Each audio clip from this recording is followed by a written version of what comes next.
The one we're sitting on at the moment, when it was new, was about $175,000. From owning a coach business in the UK to launching V8 Trike Tours in Tauranga, the last 5 years have been a roaring success for this rowdy tourism operator. The actual first place I saw them was actually in Napier. There was a guy named Victor that got one operating down there. I went down with my wife for a weekend and saw it driving around, and I had a little conversation with the guy and found out that they were just built in New Zealand and nowhere else, and they were unique to the country. And I said to my wife at that point then, those vehicles will definitely work off of the cruise ship operation at the Mount. Only 11 of the trikes were ever made, all here in New Zealand. And after putting the feelers out to buy one, 2 were quickly located.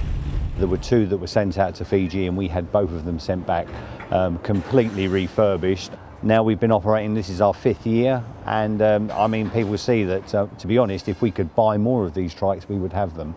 Maybe not at this present time with the climate like it is due to the COVID restrictions, but when the ships are in, these are certainly one of the crowd pullers for the tourists, particularly the Australians.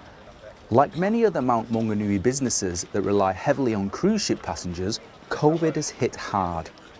Oh, it's been a huge impact on our business. We're lucky in as much as that we don't have any finance on the vehicles, they're all owned outright. I would have said that the cruise ship operation was probably 80% of our income, if not slightly more. To fill the gap left by the cruise ships this summer, the business has had to think differently and now caters for a variety of group bookings, from birthdays and Christmas parties to one-off occasions. So how was that then? Was that fun?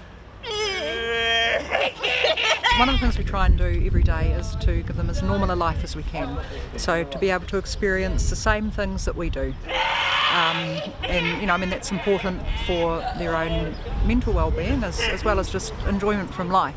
So we'd seen a group of people from another house who had had this experience and heard how much they enjoyed it, and we thought, right, this is something we want to get our guys to do.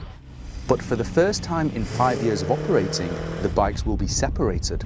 We have 3 bikes. All of them up until now have been operating out from the cruise ship terminal for Tauranga at Mount Maunganui.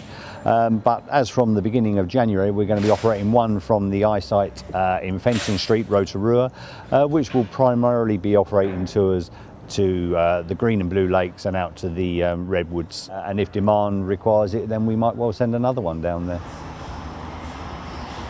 Keeping the bikes in pristine condition is a job in itself. We carry out periodic safety inspections to make sure everything's nice and safe. We try and do that every 6 weeks. As far as servicing goes, it's not too much more expensive than a normal V8, an old classic car. And what about the tyres? Yeah, tyres another thing. The front tyre, I think he chews that out pretty quickly. Generally, I think he's getting sort of 3,000 k's out of a front tyre. So. Yeah. Are they expensive to replace? Yeah, they're pretty expensive. I think they're about 500 a pop or so. With New Zealand's borders still closed, there's only one thing Nigel and every other business at the Mount will be wishing for this Christmas. We're desperate for the Australian market to come back.